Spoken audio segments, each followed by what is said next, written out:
As we have learned in class, diversity is quite absent in children's literature. As shown to us in lecture, this graph by Cooperative Children's Book Center shows how many books out of a total of approximately 3,500 were written about African Americans, American Indians, Asian Pacific Americans, and Latinos. The latest research was done in 2014 for this graph, and as you can see, the highest number is in the African American category and is still just a little over 250 books. The rest of the 3,500 books were probably mainly written about white people. So why is this, you might ask? According to Elizabeth Blair, author of the article, As Demographics Shift, Kids' Books Stay Stubbornly White, it may have a lot to do with money and which books sell better. Although I believe that if more diverse books were present, they would have a great success because there would be many individuals who would relate to them, drawing them towards them. A sentence that I really liked from our textbook, Children's Books in Children's Hands, was, "The United States is a diverse society, and this diversity has many sources." This explains that diversity can be expressed through many different aspects. These can include things like race, sexuality, gender, socioeconomic status, and many, many more. As mentioned by Elizabeth Blair in her article titled, As Demographics Shift, Kids' Books Stay Stubbornly White. As said by a librarian in New Mexico, young people need to see themselves represented on the page so that they will continue reading. A child must feel the ability to connect on a personal level with some books. This helps a child feel important and part of a group. Books have the ability to have great impact on a child's life, which is why it is very important to have diversity within them, so no one feels left out or inferior to others. This inferiority can be a result of a group of individuals not being present in a book because of their race, gender, sexuality, socioeconomic status, or many more. Mainly just because they are different. Showing diversity in children's literature can teach kids that they are not alone. They may be going through something or look or act different than others, but there are people they can relate to, even if just within the pages of a book. Diversity teaches children to accept those who are different and to embrace their uniqueness. It's what makes them the special individual that they are. It's okay to be different. As we have discussed in lecture and learned through our readings, there can be many consequences because of a lack of diversity in children's literature. It is very important that not only diversity be found in children's literature, but also that it is correctly portrayed and that authors do not put any group of individuals down in any way.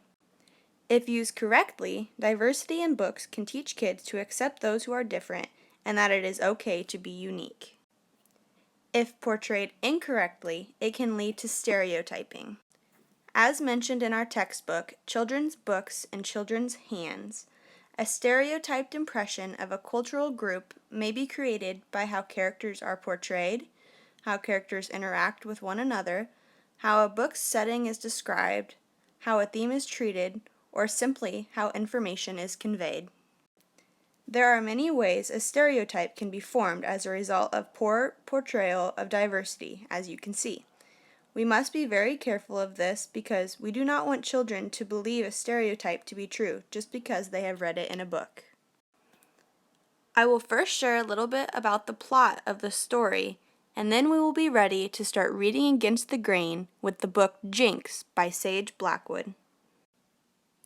Jinx is about a boy who has a special gift of being able to see other people's emotions and listen to trees, except no one else knows he has this gift.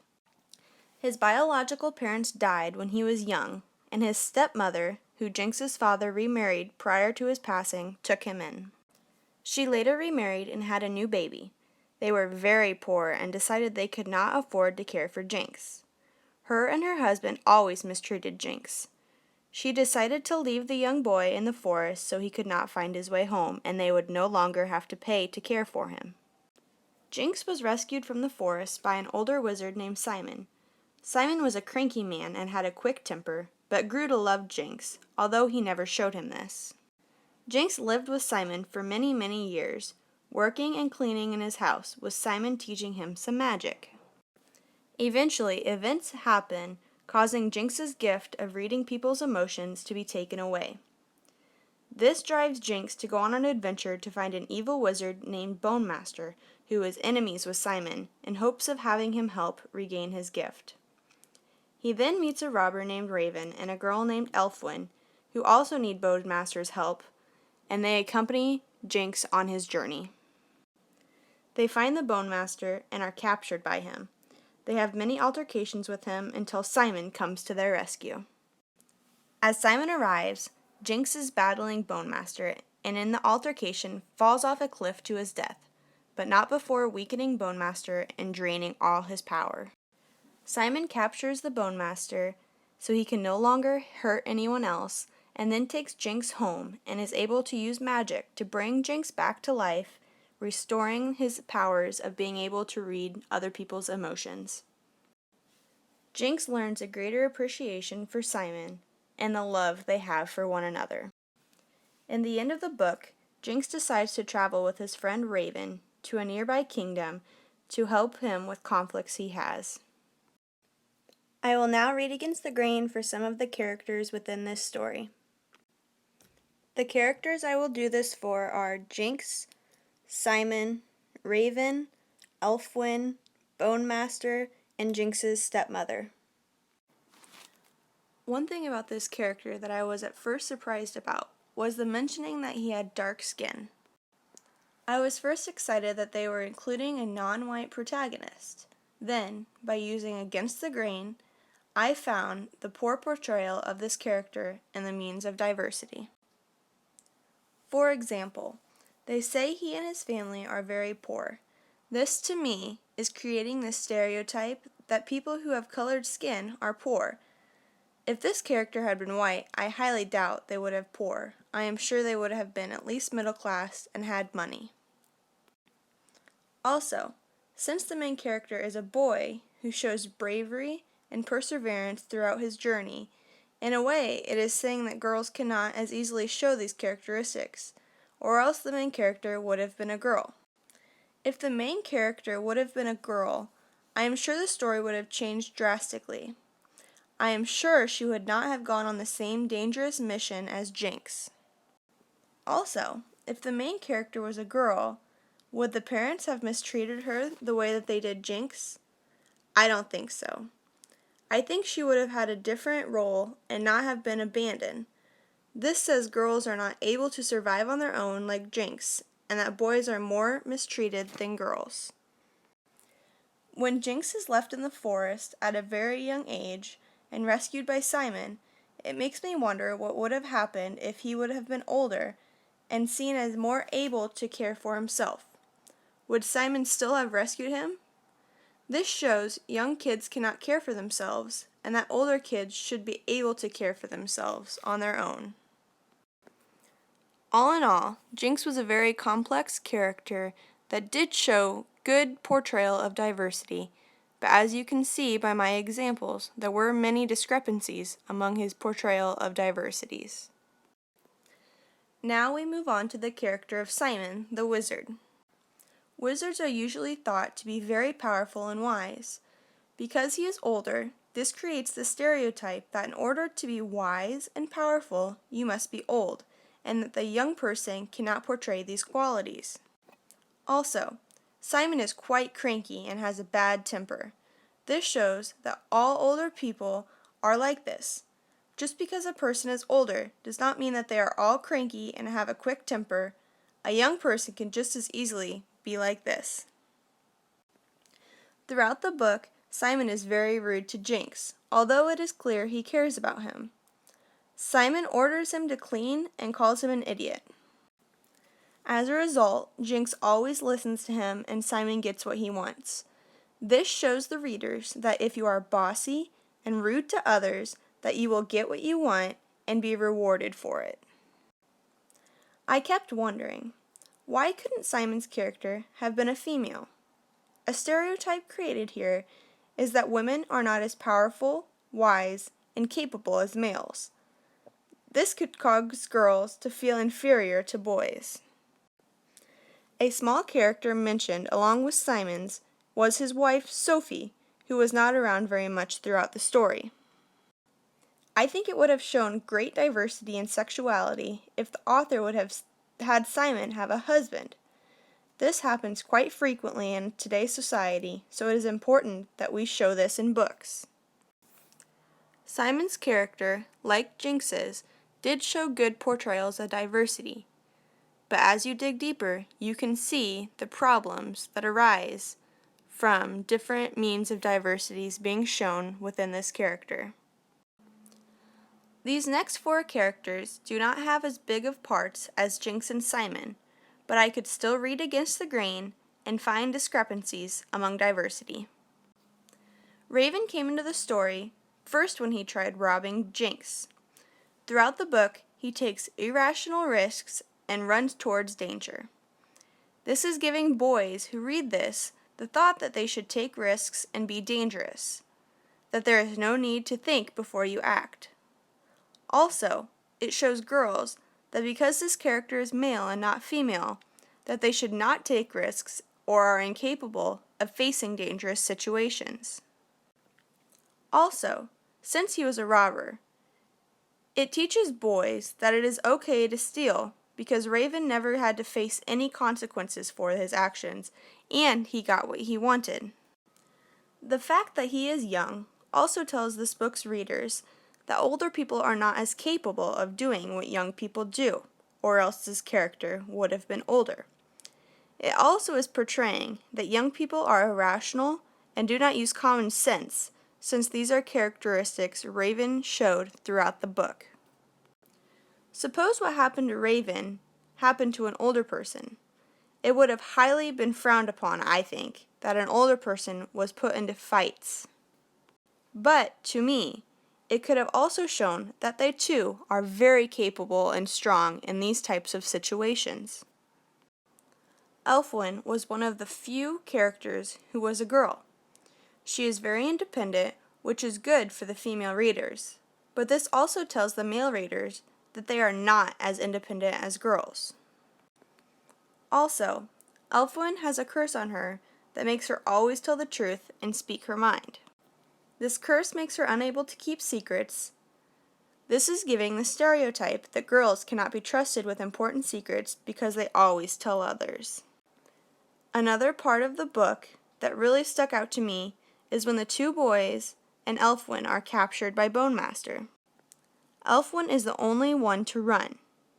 To me, this depicts the idea that girls are afraid.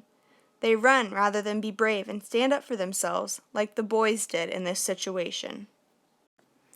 I just don't understand why the author couldn't have had Elfwin stay and fight and the boys run, or have Elfwin be brave enough to stay alongside the boys and help them fight the Bone Master. This would have shown good diversity for both genders.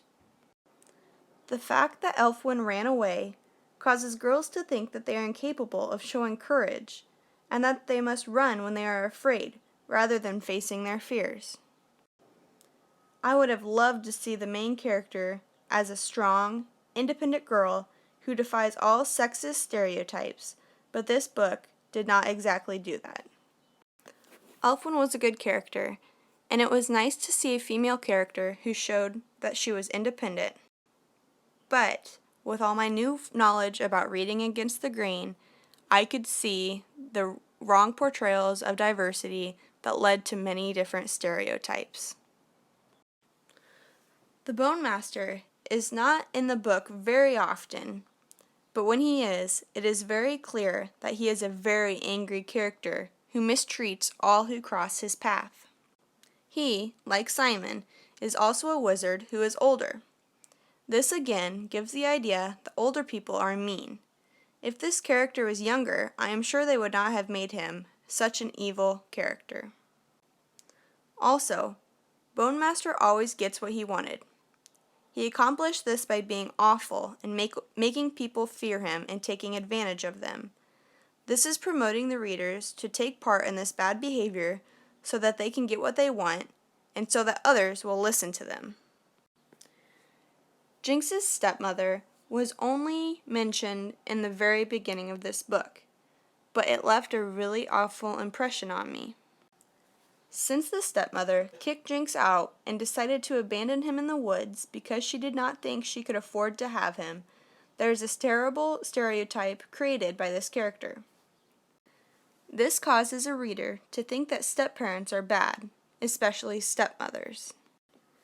This could cause readers to dislike stepparents, when many times stepparents are very loving to their stepchild and just as supportive as an actual parent in some instances. Many times in many books, stepparents are portrayed like this. It would have been nice to see a stepparent who was very, very affectionate towards their stepchild to push away these stereotypes about stepparents. All in all, I have learned a great deal about reading against the grain. It has taught me to see stereotypes because of wrong portrayals of diversity within children's literature. I have also learned a lot about diversity and in all the ways in which it can be shown in children's literature. As we learned in lecture, and from our readings, diversity is very important in literature, especially for children. Correct portrayal of ideas such as race, sexuality, gender, age, socioeconomic status, and many others can help educate children about people who are different from them, teaching them that they need to be accepting of all individuals. This is a very innocent way to teach this concept. We must stray away from placing individuals and classes of people under a single story, causing readers to believe something to be true about people around them based off what a character is like in a book. For example, just because Jinx's stepmother was an awful character does not mean all stepparents are this mean and would have made the same decisions as she did. Stereotypes should be avoided at all costs. I am very happy that we have learned to read against the grain, and I will definitely keep practicing this new skill and will spread my newly formed knowledge about the importance of diversity in children's literature to all people that I can. Here is my works cited. Thank you for watching.